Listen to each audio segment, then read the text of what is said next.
Hey, Chicago, what do you say? It's the CHGO Cubs Postgame Show presented by PointsBet. Use that promo code CHGO when you sign up to get 2 risk-free bets up to $2,000. Cubs lose 12-1 to the Pirates. Luke Stuckmeyer, Ryan Herrera, Cody Del Mendo. The highlight of the night, a rabid squirrel in the outfield. Other than that, anything else you got? I won who you got. We'll get to that. We'll get to that later. White Sox money line's looking good. Are we sure it was rabid? No, actually, Corey Friedman's on, and he says Luke had the squirrel, and who you got? So he's the winner. See, he was my backup choice. I thought Nico was your 1B. He was my 1C. 1C. I mean, everyone's, first of all, tough day to release our Hey Chicago, what do you say T-shirt. Hey Chicago, although it is a sick drip T-shirt. Yeah. Hey Chicago, what do you say? We stinks.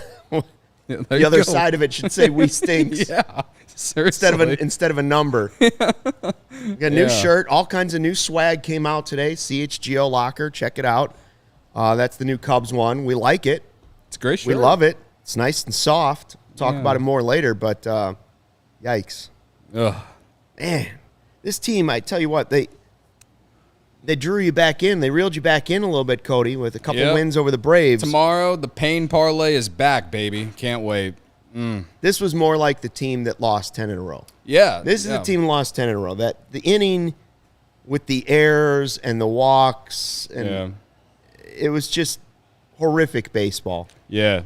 The road to 63 victories is not looking great. One might say it is not going to come close. No. I'm holding out some hope, but... How do you feel about your 87-win preseason projection? Ryan, I just had to watch them lose 12-1. Why would you bring enough that pain. up? He's had enough Like, how pain. much more pain do I have to go through, Ryan? I don't know. Oh, wait. I didn't go to Mizzou. There you go. I came in the office today, and I gotta get to have some fun, man. I don't get to have fun like this when I'm at the ballpark. Okay, you were due one. You were due one. There's not enough icy hot in the world to cover up Cody's pain from tonight. I mean, some people were tweeting at me during the game, like, gonna be in the chat, ready for the rant, and I'm just like, no. I'm back. I mean, those rants come around once every few weeks, man. Like, at least we didn't have to see a position player pitch tonight, I guess. Well, and let's get right to the chat. Like, Steven's mentioning it, Michael, AGO 2911. Did the Cubs, it's already started. They don't like what they see in Kilian. It's been 3 starts in the big leagues. Yep. The last 2, he's really struggled with his command. A lot of people saying, did they overvalue? If this is the top pitching prospect, we're in trouble. It's 3 starts. But these last 2 have been real strange because when we say the command wasn't there, yes, he walked 5 guys in 2 1/3. Yeah. Who's but this guy, Paul? Some of the pitches. Yeah, Paul thinks Herb has bigger guns than Cody. I just want to make sure Herb gets. I mean, Herb's a big dude, but like, this is like, why would you have to like Paul? Right now. Why'd you have to bring that up? Herb says no. All right, thank you, Herb. There you go. All right, Cody's showing off the pythons. With Herb the gets to tank top watch winning today. baseball though. that's fair. Yeah, Herb's over there watching the Sox beat the Blue Jays right now. But just to get back on topic, Sorry. That Caleb comment. Kilian 5 walks, and some of these pitches were like just a bit. I mean, they weren't even close. Some of them, were, and same with the last game to the backstop. He had wild pitches. I'm still going to chalk it up to just some nerves. It's just rookie nerves. He's at the major league level. He's trying to do too much.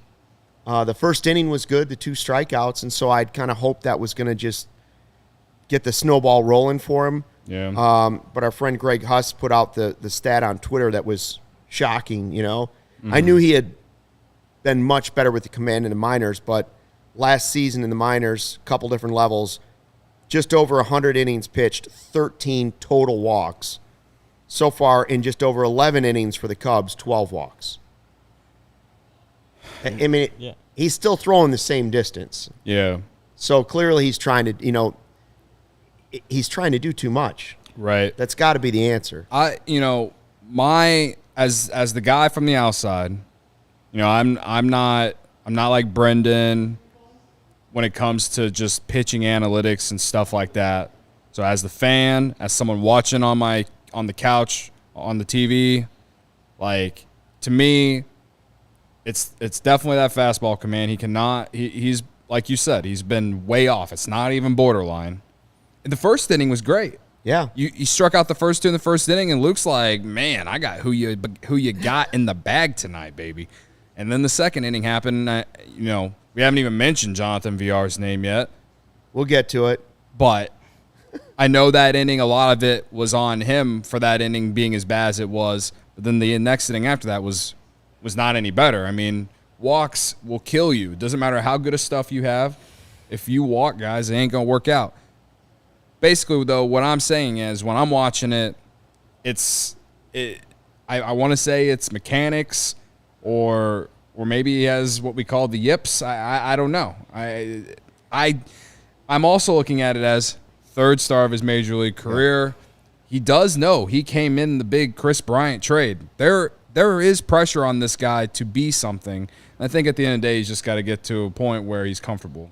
So yeah, I'm sorry. I started. What are you laughing at? Because Paul said Herb is Cody's dad. No, Paul's on Cody's case. He's trolling during the Sox game. Paul, go back to the Sox game. They're winning.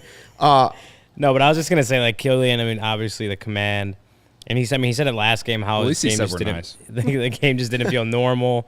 The game, he didn't feel normal out there. This is his last start again. And like you mentioned, Luke, that first inning looked really promising, and then things just kind of fell off. I mean, I just looking at Savant, and it's like all 5 pitches he threw, like the 5 different types, none of them, like, it really didn't have consistent location on him.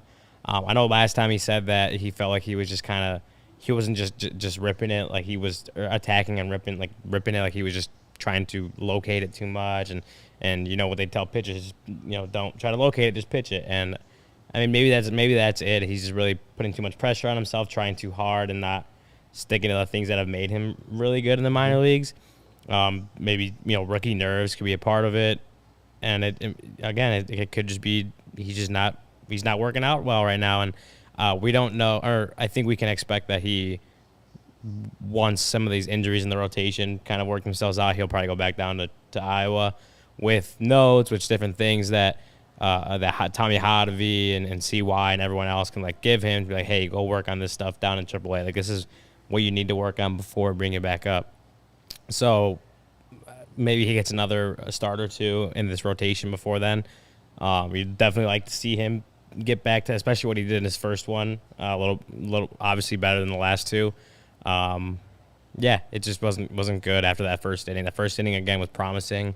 And he had some of the stuff that makes him really good pitcher, and the next 2 1/3 or whatever it was just wasn't there. I'm not ready for him to go back to AAA, and it's funny to watch the different levels of concern in the chat. Isaac's like, we overvalued the farm system. It's average. Steven says, if Kilian sucks this bad, I can only imagine the other pitching prospects, what they're going to be. And then you go up above that, and it's Joe saying, hey, this is exactly what happened to him in the fall league. He had trouble with command, and then he shoved the rest of the time he was there. Just let him get adjusted. I'd have a bigger set of concern if he was coming in and there was no movement on his pitches, or his fastball had dropped and there was no velocity, or he was throwing what he thought was good stuff and he was getting crushed. Right now he can't throw the ball over the plate. Everything tells you in the minor leagues that's fixable. Yeah. It has nothing to do with who's standing there other than in his head. So I think anyone who thinks, like Isaac's comment, we overvalued the farm, it's average. I guarantee you, if I'm wrong about this, feel free to yell at me about how wrong and dumb I am. I don't care. I think this is the one thing that I will be right about this year, is that this farm system will be a top 10 farm system by season's end. So, if they're not all at the major league level. Right. I don't even think it's us overvaluing the farm system. It's like taking what people that follow prospects for a living every single day talk about and comparing farm systems, and I don't think the Cubs were in the top 10 at all, but they definitely, I think they should have four players in the top 100 now.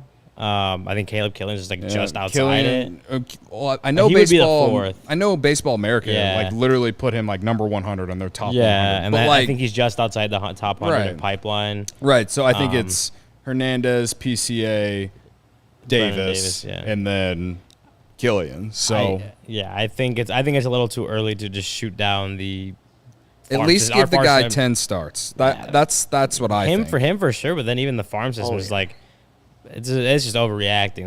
You're gonna say, and it's hard to say that whenever we've already seen some guys who weren't even ranked in the top 100 come up and be productive. I mean, Chris Morel, he's been great this year for the Cubs. Yeah, we've seen, and he's a number 21 prospect, right? And we've seen good from Ethan Roberts, and obviously bad. And I know he's supposed to be coming back soon.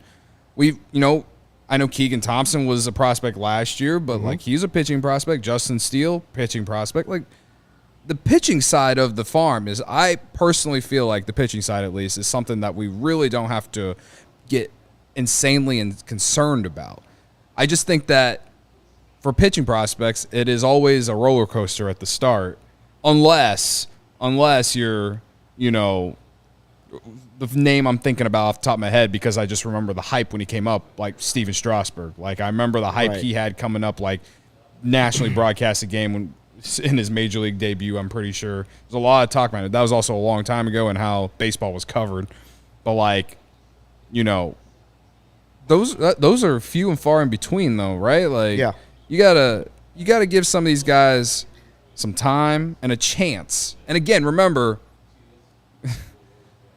His outing might have gone different if Jonathan Villar didn't have the 2 errors. I mean, I'm just saying. Outside of the walks, he might, because as soon as you let all those guys on, confidence starts to dip. You start trying to do too much, and you try to do too much. And I think that's just all part of just being a rookie and young and all that stuff. And there's a lot of stuff in there that you gotta work through. It is, again, it doesn't matter about wins or losses at this point in the season.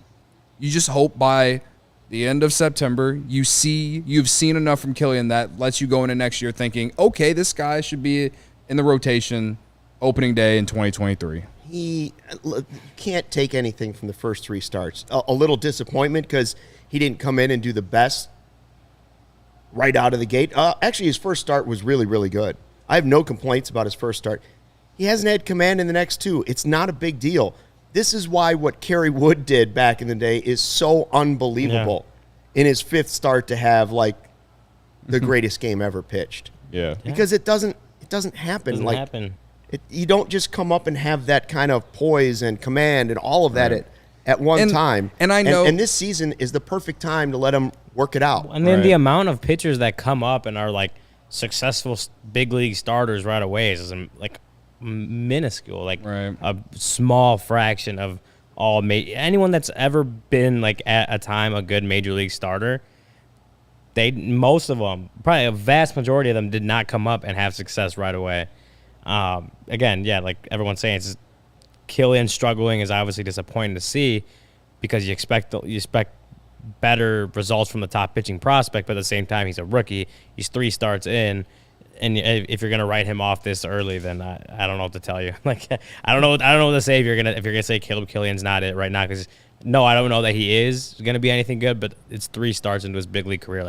It's also worth mentioning this isn't Jack Leiter from Vanderbilt drafted in top 5 last year. This isn't a guy that came in with this upper echelon pitching prospect type peak blue chip guy. This is a guy that has emerged in the farm as someone who they really think could be a piece, but not someone they're necessarily counting on to be the ace of the future. And so he struggled in his first couple outings.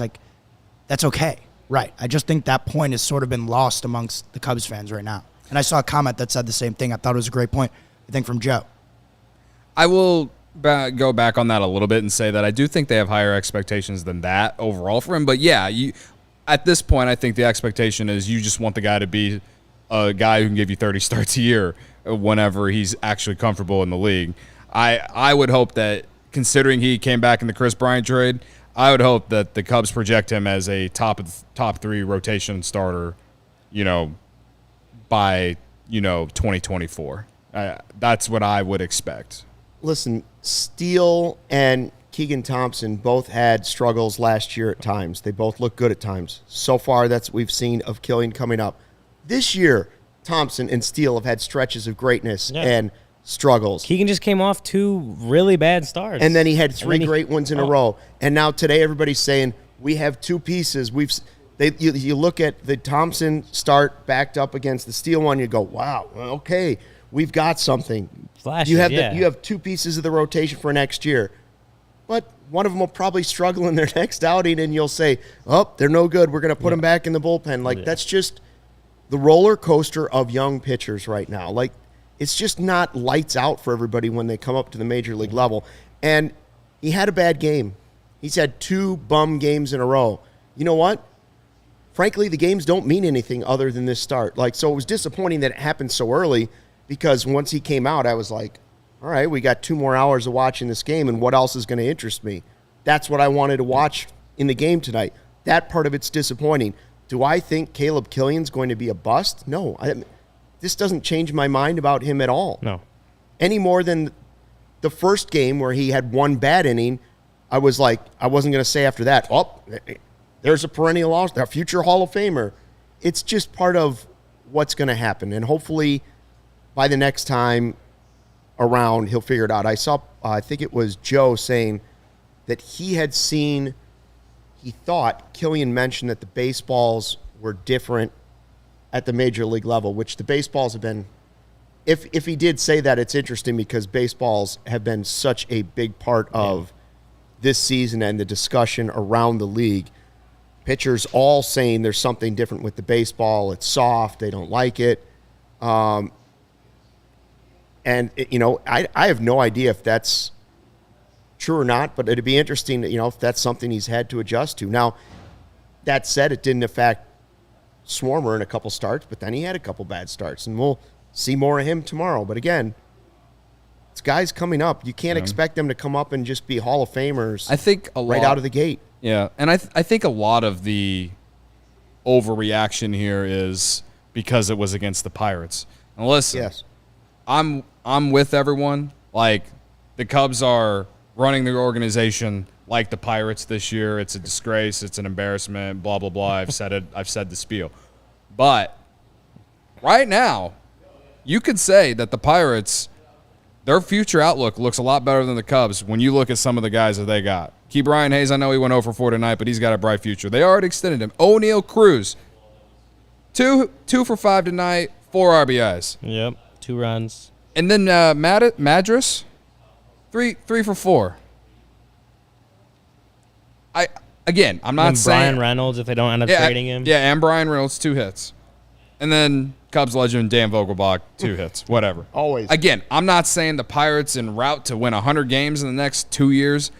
I am saying, though, that they have young guys, too, through their farm system that they have called up, and they're showing promise. The Cubs are on their way to doing that, and they could be doing that a lot more if they would just, DFA a few guys, and I'm not going down the rabbit hole again. But you get what I'm saying. But all I'm saying is that it really genuinely doesn't matter what team it is. It's a major league team. They have major league talent.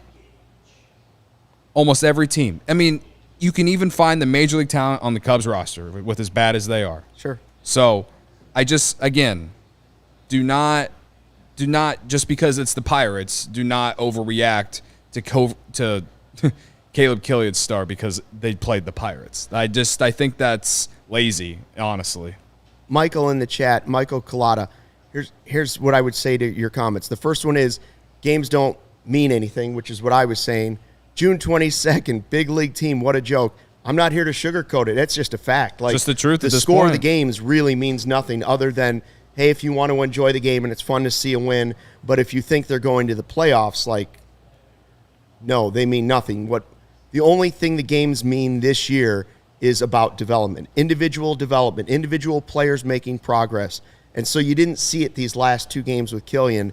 But your next comment is don't have to be Hall of Famers, just go 6 freaking innings. I understand what you're saying. I would like to see him pitch better. frankly, nobody goes 6 innings in Major League Baseball hardly anymore. Like, even some of the good pitchers are only going 5. That's just the way the game's changing.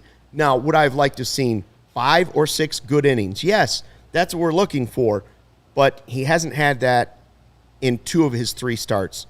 One of them, he was really good except for 1 inning, and he bounced back in that next inning. So I don't know. His stuff still looks good. I know that Brendan in last night's podcast was talking about the analytics all still say that his pitches are, a lot of them are still above league average coming in, just the way they grade out.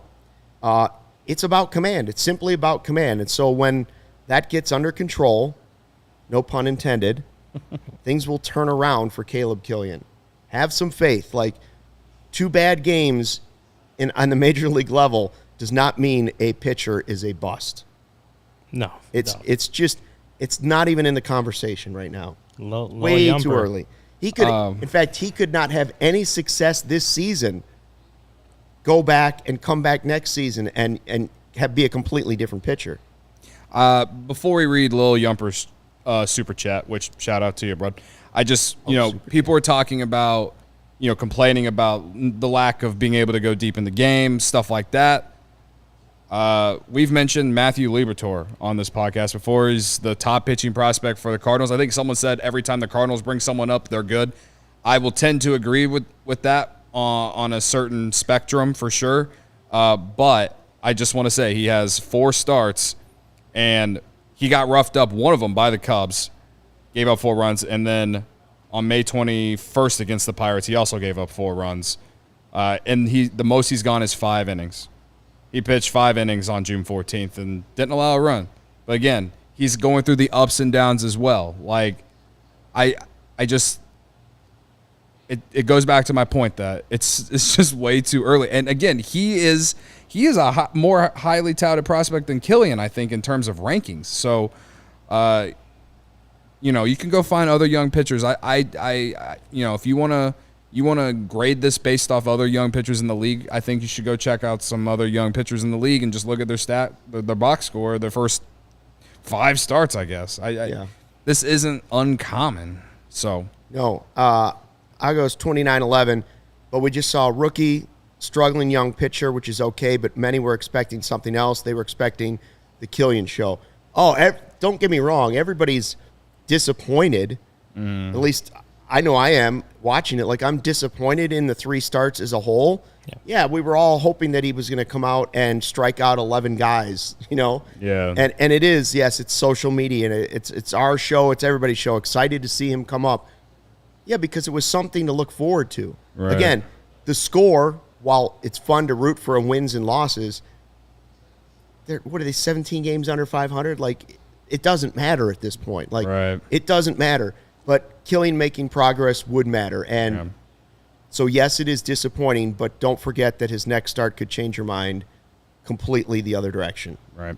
Lil Yumper says in the super chat, thanks again, let the kid figure it out in the major leagues. Cubs are not going anywhere anyway. And that's basically what we've been saying. Yeah, agreed. It's just, unless it gets so bad that it starts to impact his confidence. I don't want to see him struggle so much with the command that it becomes.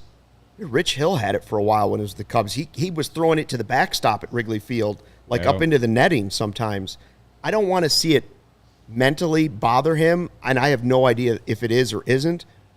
But I'll tell you what, playing him with that defense behind him, like playing Jonathan Villar at second base certainly can't be helping his confidence. No. Now he's afraid any ball that goes to the right side, he's in trouble, because if it's hit in the air, he's going to sit there and watch it drop, and if it's hit at his legs, right between his legs, he's going to boot it. Mm-hmm. Like, you want to do something for the kid's confidence. Don't have Jonathan Villar playing second base. Yeah. If you're that hell-bent on playing Jonathan Villar for some reason, let him be the DH. I don't need to see Villar in the field ever. Yeah. And that's what was the stat you said, Ryan? I'm sure he's a great guy. He's a terrible fielder. Defensive runs saved stat? Oh, someone tweeted. Let me see if I can find it. Like minus 0.8 or something like that. I think Matt Clapp tweeted it out, but I kind of want to look it up. Yeah, Jack's saying should have played Simmons. As far as defense, yeah. I'm not begging for Andrelton Simmons to play, but I'd rather see him play than VR. If you need defense, yeah. As far as defense, yeah. Well, at least he does one thing well. Yeah.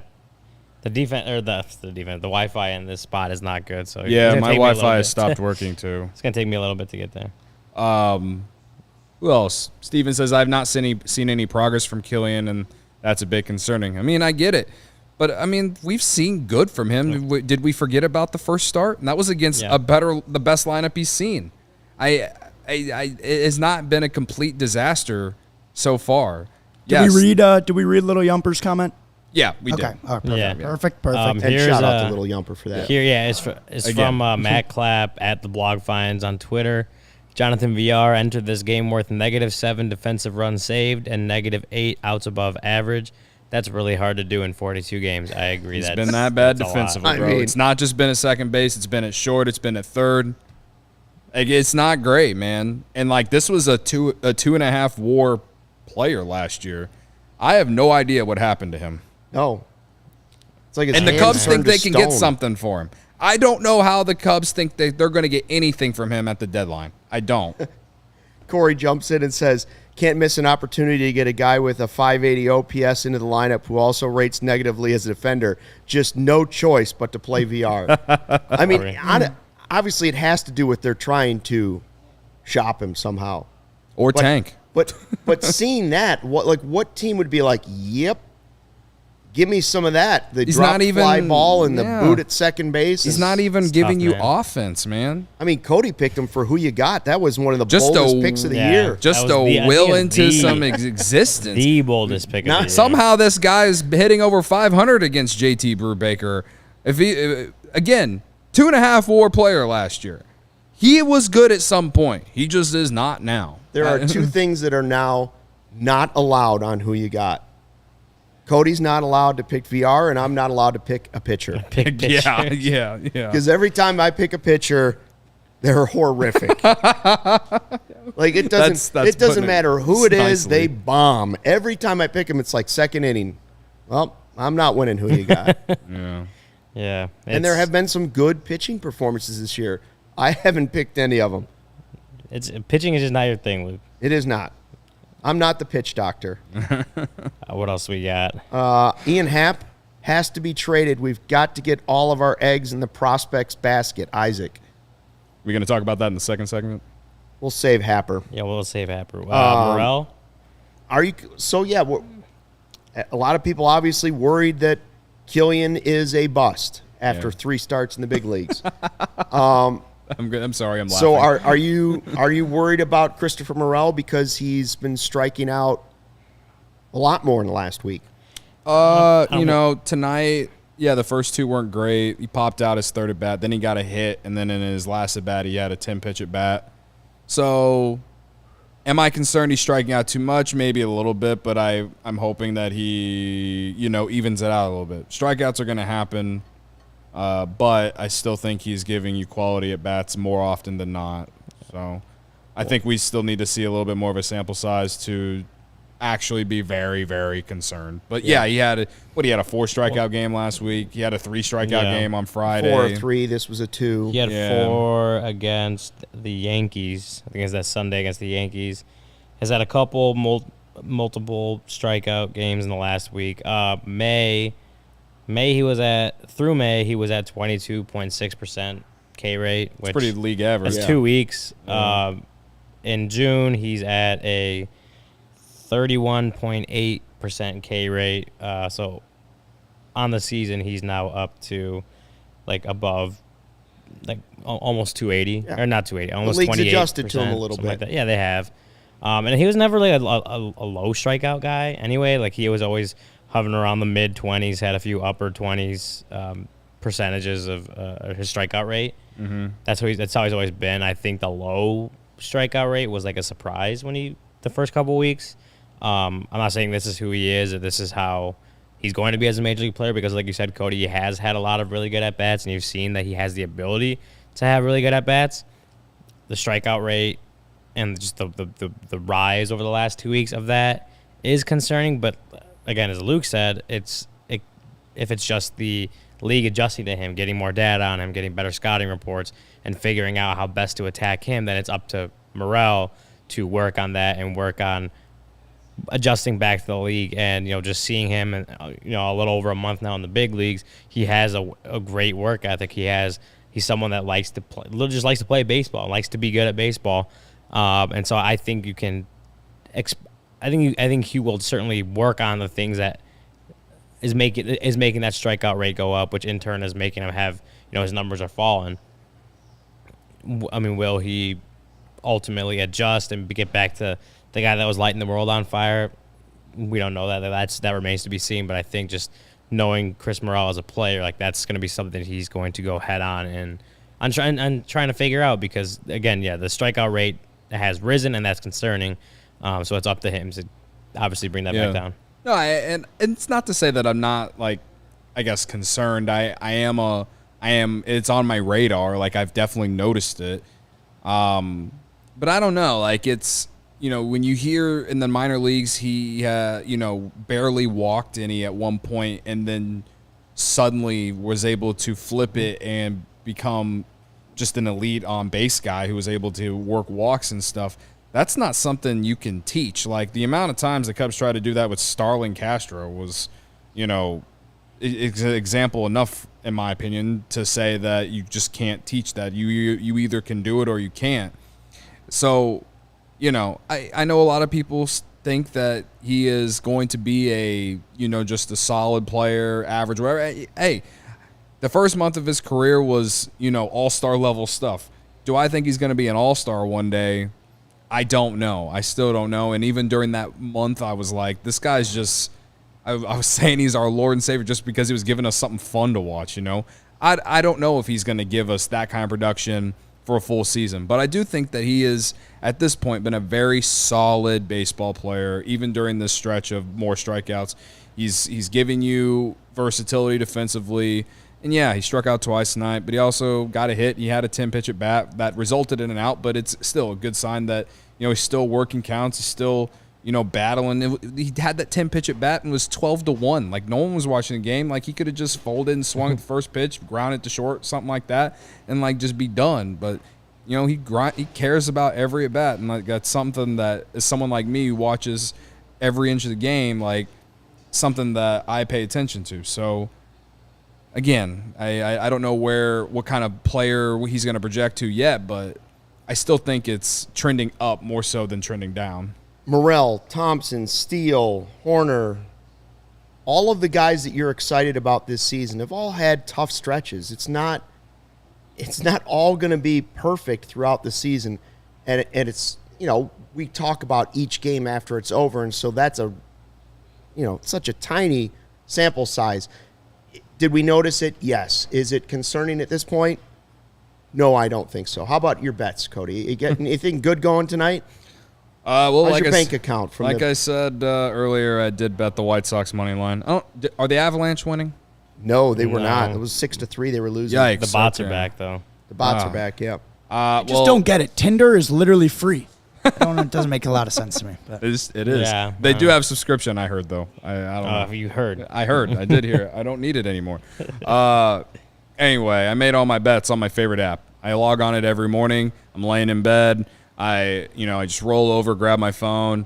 I look and ignore all of the text message I have and go straight to PointsBet. Again, favorite app, favorite place to log on to. It's also the best way to support CHGO. And if you download the PointsBet app and use code CHGO when you sign up, if you do that right now, you get 2 risk-free bets up to $2,000. But that's not it. If you make a $50 or more first-time deposit, you receive a free CHGO membership, which unlocks all of our web content. And you even get a free shirt of your choice from the CHGO locker. You see down here in the lower thirds of the screen on the left side, right side over there. Yeah, those shirts. You can get them in the CHGO locker. It's great stuff. Yeah. So that's $2,000 in free bets, a free CHGO membership, and a free T-shirt from the CHGO locker, all for making more than a $50 first-time deposit at PointsBet. If you have any questions, you can email pointsbet@allchgo.com, and we'll help you out. Your home for live in-play betting just got even better. See an edge in the game you're watching? Is your favorite team primed for a comeback? Were they? There's only one way to go. Yeah. Don't just watch the game. Bet along with it live. Did you guys happen to live bet the Cubs when they were down 12-1? No, probably not smart. But you know what? Those odds would have been really great, and you got the best odds on PointsBet. I promise you. How quick could he have done it? Very quick. Nice. More live betting, more live markets, and faster live cash outs. See why consumers say PointsBet has been the fastest with their live bets. Follow along with your bets the moment they hit and stay in the live action all game long. Download the PointsBet app right now and use code CHGO. You can download the PointsBet app right now and register your account from start to finish, all from your phone. I say it every show. If Luke can do it, so can you. So can you. It is a beautiful thing that Luke knows how to use an iPhone. So what are you waiting for? It's time to elevate your live betting game. Once the game starts, don't just bet. Live your bet life with PointsBet. If you or someone you know has a gambling problem and wants to help, call 1-800-GAMBLER for crisis counseling and referral services. One day after Father's Day, I'm already taking hits on this show. By the way, did you see the social account yesterday for CHGO? They posted pictures of all the father's kids, and for me, they put you two. Yeah. There was one me you with in the my hot dog son, costume at and Wiener then Circle. with you two. I got 3 kids. Yeah. 2 grown kids and 1 little one. I got to tell you guys about OWYN, which stands for Only What You Need. OWYN is a 100% plant-based protein shake that gives you nutrition that works as hard as you do. All their products are free of artificial ingredients, allergen-friendly, no gluten, no dairy, easily digestible. I first heard about this when I found out Justin Fields was doing an all plant-based diet, and I was like, well, this guy's serious about his health, obviously. He's going to be a peak athlete. Sure, I'm 50, but I could still be a peak athlete. You got to put the right things in your body. So you start with this plant-based diet, and OWYN, a protein shake, chocolate, vanilla, salted caramel, strawberry. Cody started doing it. Now he's wearing tank tops on the shirt. You know? Yeah, just trying to tan the arms. So OWYN and CHGO have partnered up to give you an awesome offer. You ready for this? 20% off your first purchase at liveowyn.com. That's LIVEOWYN.com with the code CHGO20. Join me and Justin Fields and try OWYN, only what you need. Give it a shot. Pretty good stuff. It's good stuff. I recommend it. It's really good. You ordered it up yet?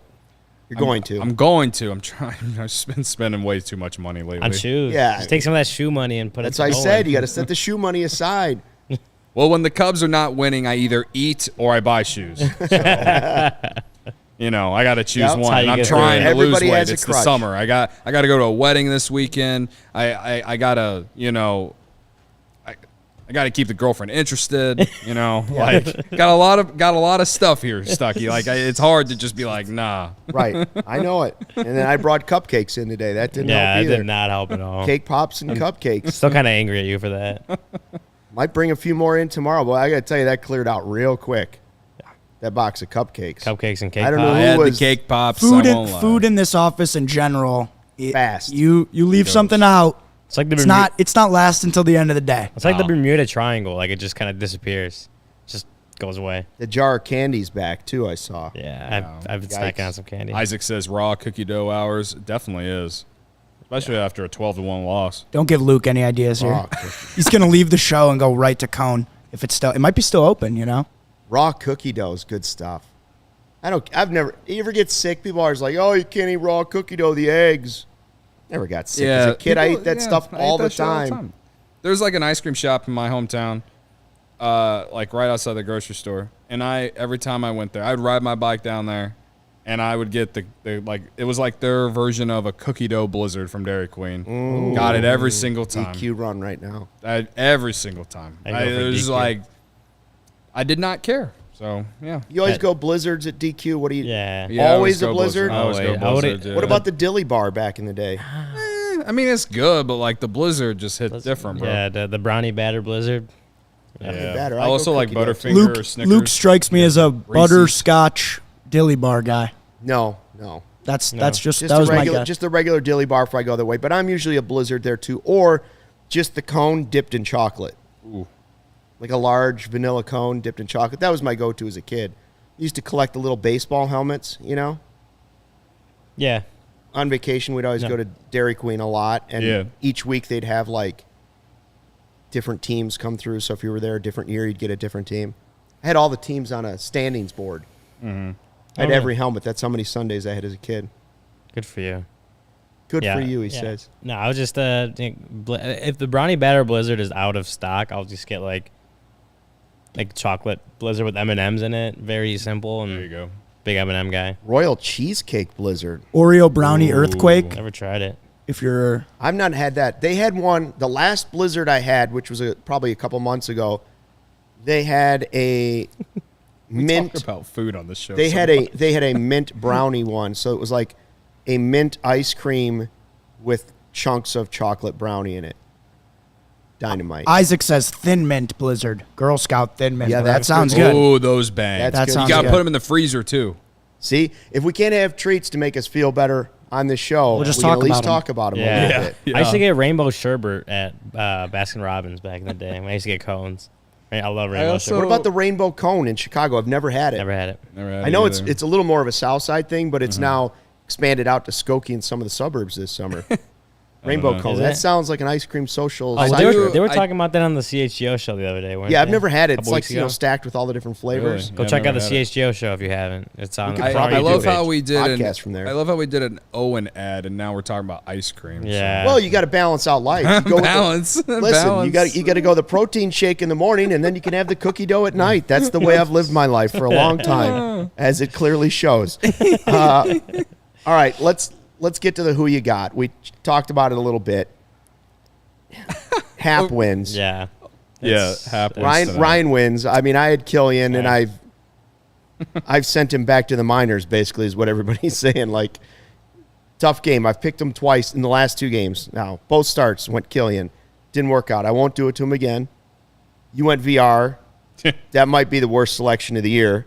VR, Bold, and that's bold, and including it Joey did not picking work Hayward out. every night. Yeah. Yeah. Oh, I It was bold and it didn't work out. I got, I got cute. I got cute with it. I felt bad for having such a huge lead on you guys. Oh, okay. Listen, Jonathan VR had good numbers against JT Brubaker. I was trying to speak into existence. Got a hit tonight.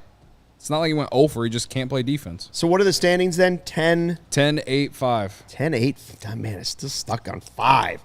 All right, so then in the broadcast, they start talking about Ian Happ is an all-star. And I saw Ryan Dempster on Twitter saying, I agree, saying it on the broadcast, he agrees.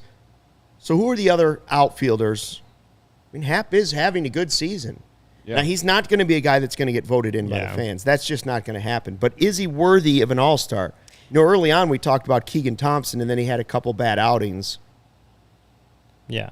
Well, here's where Contreras is an all-star. Yeah, Contreras is something catastrophic would have had to have happened for Contreras to not be an all-star. Yachty just hacks the voting system. Yeah, you'll knock on some wood. But on the season, I mean, Ian Happ's hitting 290, 389 on base percentage, 466 slugging. He's been even better in June. He's 385 average, 461 on base, 600 slugging. Like he is having an all-star caliber season, and like Luke said, I don't think he has the fanfare that guys like Juan Soto or Mookie Betts. Jock Peterson's having a really good year. Like he's become he's not a superstar player, but fans know who he is because of the World Series. But I mean, Brandon Nimmo's just having a great year, favorite. and Jeff McNeil, which I didn't even realize was having that good of a year until I kind of looked at the numbers. But Happ is right up there with a lot of them in stats. So And Cunha. Joey Jock. Maybe the Cubs. Jack St. Jock. Maybe the Cubs show up and the Cubs fans show up and give him that vote, and he's an all-star starter. Do I think that's likely? I don't know, because I know there are other outfielders who people around the league, fans around the league, do know. I do think Ian Happ has put himself so far in a good position to be, to be in conversation for that. One of those, reserve spots for the outfield, because he is having a really good year. That's up there with a lot of the best outfielders in the National League. Again, he's just not the superstar player that a lot of these guys are, but he's having a very good season. His best season at the plate. Defense doesn't matter for all-star purposes, but I know Cubs fans appreciate what he's doing, but I just think that it's almost lost on some of us just because of how bad the rest of the season has gone. He's having a great year. Like, look at the strikeout percentage down to 20%. It was 29 last year. Like, it had been at 36. Hadn't even been close to that. He's having the best year of his career by far. Yeah, and he's having numbers. A lot of his numbers in some of these important categories are better than guys like Juan Soto, are better than a few other outfielders. I think Jeff McNeil and Mookie Betts kind of top him pretty much everything because those two are probably having very good. They're having the best seasons of outfielders at the plate at least. But again, Ian Happ is right up there, and even if he doesn't get the starter selection, he's definitely in the running for one of these reserve spots. Yeah. And it's interesting, like you say, he's having his best year. So is Contreras, and yet you still hear rumors that both of them might be traded. Like, the best year of their career, and they're both, they're going from prime years into slightly older baseball players, but certainly not over-the-hill baseball players. Ian Happ's still in his 20s. Well, I wonder if Happ, too, if he hadn't played this well, I don't know if he, I think that there would be less urgency to trade him. But right now it looks like, like we're talking about, a team's going to want to trade for an all-star, versatile outfielder who can play basically all three positions in the outfield. I just think it's such a I know I can't even explain the Contreras thing anymore. Yeah. Like, I can't. And the Happ thing, I understand that, but like, you've been waiting for him to develop into this player. Yep. To then trade him after he finally became this player doesn't make any sense, right? Doesn't make a whole lot of sense. Now, I know the flip side of it is, well, he's getting closer to, you're going to have to sign him to a free agent deal. But you're not. And how much you're going to have to pay him, and then is he going to be on the wrong side of the age that you think is what should be paid for that type of money? Yeah. I don't think you're going to have to pay him I've obscene amount of money, right, but more than you would have paid him last year if you gave him the deal, for sure. For sure. Well, it's not like the last year. I was thinking that the Cubs should non-tender him. 100%. He was that bad. I thought before he had. Yeah, I thought there was a chance he wasn't back with the Cubs. Yeah, and listen, I think that if the Cubs were to extend him, I think a very good deal would be something like what Ben Zobrist got, which was like, 4 years, 60, something like that? Somewhere around there, yeah. Somewhere around there. Like, I'd be fine. I'd be more than fine giving that money to Ian Happ. Yeah, he has, and the thing is, they don't have to. They could do it next year. Of course, then if they go into next year and without extending him, then we'll sit here and we'll talk about him. Is he going to get traded? Depending on where the team's at, of course. But I mean, I don't. You're exactly right, Luke. Like, he's in the best year of his career. Why would you trade him? Like, when you have one more year of control with him. I get it. This might be the peak of his career. You don't know that. Other teams don't know that. Like, some other team is going to pay him the same amount of money or close to the same amount of money that I just said that I think would be a very solid deal for him. It's not like Ian Happ is going to demand $200 million. Hell, even Wilson Contreras isn't going to demand $200 million. Right. So, but like, you look at their decision when they first started, okay, we're going to start tearing this thing down. And the first sign of it was Schwarber. Well, you Darvish, really. Well, Darvish and then Schwarber. They let Schwarber go away. That's true. And really, they sort of chose Happ over Schwarber. Like, which guy did they think had the higher upside moving forward? Which guy likely would be more of an everyday player, even though they knew DH was coming. Yeah. And so people were mad when Schwarber went. And I still don't understand letting Schwarber go, but they chose Happ. Now, if you let Happ go too, now you're really scratching your head. Like, how many steps back do you have to take before you take a step forward? Yeah. And I don't want to do it again, Luke, but like, you look at some of the talent coming up, you look at the payroll, and you're like, you add a few more guys, let Velasquez start actually playing, maybe he plays so well that you think, oh, this guy can at least be a DH next year. And you add some free agent pieces. Doesn't even have to be major pieces, but like actual free agent signings that are or that show that they're going to actually use them. And I'm not saying a ton, but like, you look at it and it's like, this team doesn't have to be this bad to not only make playoffs while you also wait for all the big right, prospects to come up. It just, they're much bigger steps if you trade Contreras and Happ. Right, and you can't bank on it to work out like you did last time. Like, that's That's the thing. You can't bank on it. Cubs organizationally are in a better spot than they were in 2012, in my opinion. A lot of people might disagree with that. That's fine. Maybe you're just not as high on the prospects. When in 2012, the Cubs had nothing outside of Starlin Castro and Anthony Rizzo. You know what I mean? Like, it took them a while to develop a farm system, and they hit lightning in a bottle on those first round picks with Bryant and Schwarber and they had Javi Baez. My bad, I forgot about Javi Baez. Then they added free agents, and we all know the story. To me, it's just like you can't bank on all of that going in a row again. It's pretty fortunate. Yeah, like I don't want to call it luck. I want to say that Theo Epstein is the GOAT and he deserves a statue outside Wrigley one day. But like, there's some luck into that, no doubt. I mean, again, they might have taken Mark Appel if the Astros would have taken Chris Bryant. You know what I mean? Like that's just the facts of how the draft and prospects and all that are such a toss-up, and it's a bunch of lottery tickets. The bottom line is, especially with the market we're in, and if the Brickets are going to continue to make this team a most expensive ticket in baseball, that they need to do more in the offseason. And if they're going to do more in the offseason, then you can't trade everyone. I get trading Contreras, final year of his contract, whatever. He's at the playing the best year of his career, and you could perhaps re-sign him in the offseason. But Ian Happ, like, you got one more year. Yeah. One more year.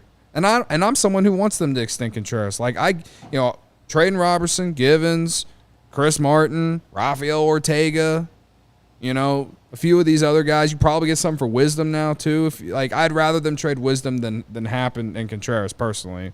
Like you could get some solid pieces, not top prospect guys probably. You still get some solid pieces to go into your system. And at least you have some leaders going in next year. That there's just a lot more. And then you can finally play some of your young guys that are in Iowa that I've already stated that deserve a shot, or at least just throw them out there, let them play the rest of the season and see what happens. It's just mind-boggling. Yeah, well, it's like we talked about earlier, Cody. I feel like Ian Happ won't get traded this year because of that extra year of club control. I think that's kind of a reason why Contreras wasn't on the chopping block last year, the deadline, because he had that extra year of club control and stuff. Yeah, but I agree. It's just it's at some point, and I know when the Cubs, their last great team, a lot of these young guys, or a lot of it was the young guys that were coming up. But even Anthony Rizzo, by the time they were ready to compete, had a few years in the big leagues. But then you got Bryant in 15, Schwarber in 15, Javi in 14, whatever. And then a lot of it was bringing in free agents as the veteran leaders, right? You had the Jason Hayward, his speech, but Ben Zobrist out there, John Lester, all these guys. But you can't count on that to happen again. You can't count on, like you said, the rookies or the young players to come up and play at the level at Chris Bryant, Javi Baez, and Addison Russell at the time, Wilson Contreras. You can't count on these new guys to play like those guys did, where you can just then spend money on bringing in veteran leaders with championship experience. It's not a tried and true formula that works all the time. So if you're getting rid of all these guys like Contreras and Ian Happ and Kyle Hendricks if the time comes, then then you're kind of out of all these guys that bring valuable, intangible experience of being World Series champions or playoff players, right? And then you're left with some veterans that haven't been around as long or haven't won as much, and a bunch of young guys who have never won because they're just getting here. Yeah. And that's, again, it's just going through that formula and trying to just redo what you did the last time. Even Jed said it himself a couple weeks ago that doing the same thing over again doesn't always work. So if that's the route they try to take and it doesn't work, I think you can point back to getting rid of all these guys that bring in experience.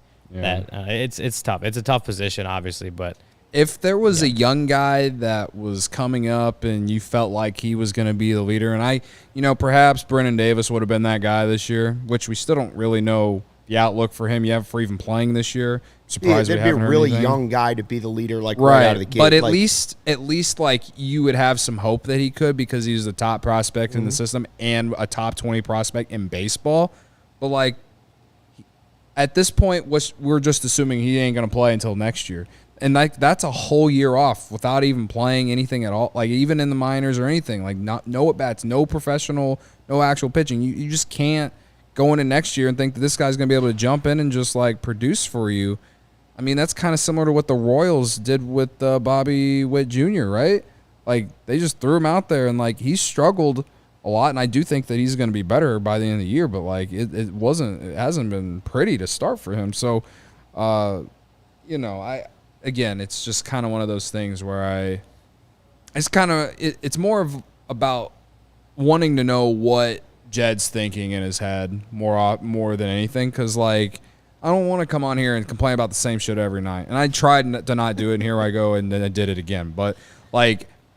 It's inevitable, though. That's like what bad games lead to. Yeah, I'm just at a point where, every game I'm just tweeting, so-and-so's name, trade value, stock up, stock down. Like, I got nothing else for you guys. Like, that's the only thing I genuinely care about at this point in terms of what the Cubs are doing. Because the trade deadline is going to tell us so much about what they feel about 2023. And if they move Happ, Contreras, those three relievers I mentioned, Rafael Ortega, and anyone else, really, Patrick Wisdom, like, yeah, we ain't going to be good for, like, until, like, 2024, 2025 at the earliest. And the Cubs just should not be operating like that, man. It absolutely should not, in my personal opinion. Cody really wants to be saying other teams' players are trending up. That's correct. Trade values trending up, not Cubs players. And don't you worry, Stan. We'll talk more about Dairy Queen in just a minute. If you enjoy CHGO, one way to help us continue to grow is download the PointsBet app. Use the code CHGO. When you sign up, you get those 2 risk-free bets up to $2,000. And if you make a $50 or more first-time deposit, you get that free CHGO membership, which unlocks all of our web content from Ryan. And you get the free shirt of your choice. And we got new swag on the way. Came out today. It's swag. It slaps, as Cody says. Some of these new shirts we have slap. Any questions, email pointsbet@allchgo.com. We'll help you out. And in case you missed it, online sign-up available in Illinois. Download the PointsBet app right now. Register your account, start to finish, all from your phone. If Cody can do it, you can do it. You'll be signing up with the fastest sports book, easier than ever.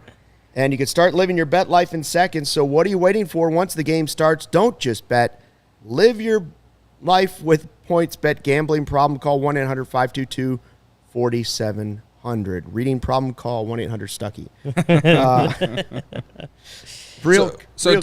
Just to close out on Ian Happ, yes, I think he deserves to be an all-star. I don't think he'll get enough votes for the fans, but do believe he deserves to be an all-star. What you have here in Notion, Luke, 385, 461, 600 in June.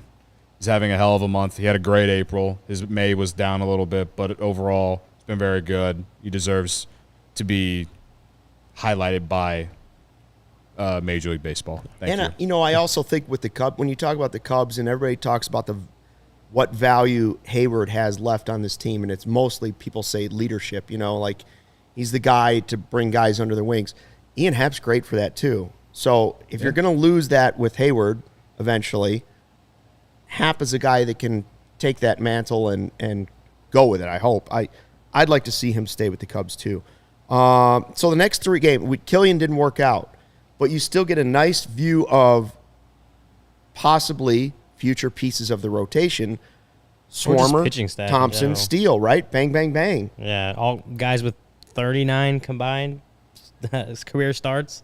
You're going to have some bad, like I said at the beginning, you're going to have some. When you have guys that are that young, you're going to have some bad starts in there, but you're hoping to see the good ones. And each of these 3 guys, Swarmer, Thompson, and Steele, have also shown you the good. Yeah, they've had some good starts. Swarmer's first 2. Steele's had a couple good ones lately. Keegan had his best start of his career on was a Friday. So they've all shown flashes. They can all do well against different, especially lineups like Schwarmer, a lineup that hasn't seen him before. Mm-hmm. They can all do good things. You just got to get.